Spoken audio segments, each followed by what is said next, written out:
Me now is conservative author and columnist Ann Coulter. All right, Ann, what do you say? Well, it's starting to look like the reason the Democrats are so upset about this alleged Russian interference in the election is that they think they're the only ones who should be able to fix elections, giving debating questions to him. Man, was Trump right? Trump was right about the election, the primary being stolen from Bernie Sanders. And he was right, as we all knew, that the stuff the WikiLeaks was putting out, it was all true. It may have been taken in ways we object to, but has any of it been disputed as being accurate? No, it's all true. Well, then what took Donna Brazile, I don't know, I haven't counted it, what, 8 months to come clean on this? Why did she come clean on this after lying with all these ridiculous excuses? What happened that she finally she didn't really apologize. I mean, she basically says, the best she says, sending those emails was a mistake that I will forever regret, but she doesn't really say, I apologize. Why did she do it? Well, she did it originally to help Hillary, and why she's telling the truth now is, I must tell you, there's quite a history of suddenly getting the truth from both the media and, I suppose, in this case, Democratic operatives after the election is over. In one famous example, just before the 1996 election, Bill Clinton had his INS working 24 hours a day, just pumping out new citizens, new citizens, new citizens. Felons were being made citizens. People with long records of convictions were being made citizens because they wanted them to vote Democrat. They got more than 1 million people registered. And when did we find the truth out about that? Oh, yeah, the Washington Post did expose it after the election. Now, once they've done everything they can to fix an election, then you'll get the truth. But what I don't understand is she's still vice chair of the DNC, yes?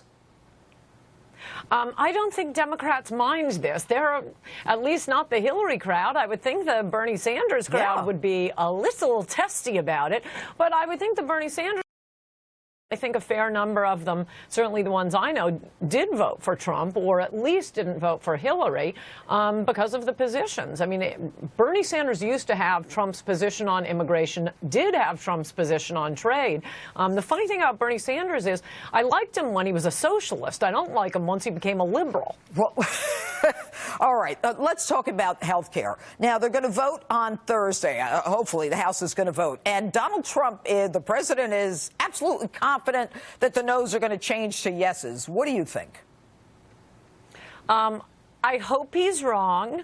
I don't want our hero, Donald Trump, even dealing with Obamacare. As I've said before, come on, what are Republicans in Congress doing? This should be their job. They don't have to build the wall. They don't have to interview the people who are going to build the wall.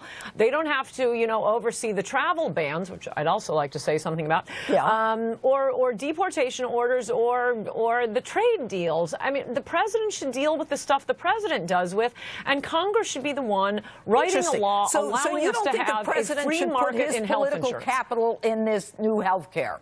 You think he should let the interesting. So why is he doing it? Especially this bill. Yeah. I don't know. This isn't his bailiwick, and I hate this bill. All we need, as I've said a million times, to take care of 90% of the people in America, all you need is one sentence saying there shall be a free market in health insurance. Congress does have the right to regulate under the Constitution interstate commerce. All I want is a free market. I want to buy insurance the same way I buy a microwave oven, a flat screen TV, and, oh yeah, car insurance. Just give us a free market. And then the big part of the bill, and this is admittedly a complicated part of the bill, are more what we'd call the welfare cases. People who can't pay for their own health care, their own health insurance, either because they don't have jobs or for whatever reason, or because they have weirdly expensive medical problems. Yes, of course, we're going to take care of these people. We're already taking care of these people.